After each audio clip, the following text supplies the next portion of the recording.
Hey web designers and developers, Colleen here, and I've got another question for you.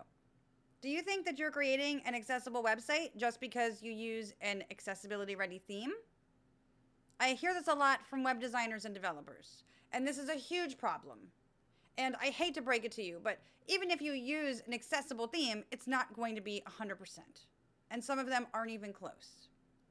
Accessibility ready themes have issues, and some of them have major accessibility barriers. They also don't do anything for the design. They don't do anything to make your headings the right hierarchy.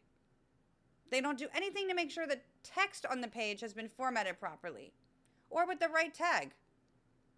And they're certainly not going to go and add alt text to the images that need it. They also aren't going to do anything for color contrast. They're not going to go add transcripts on pages that have an audio player either. And they're not going to add captions to videos. I mean, these are just a few things.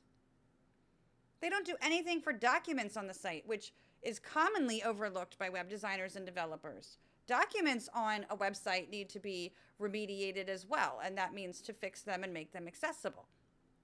But the other thing is that accessibility is an ongoing process. It's not set it and forget it. You know, you could design an accessible site and then next week your client mucks it up because they didn't know how to make their page content accessible.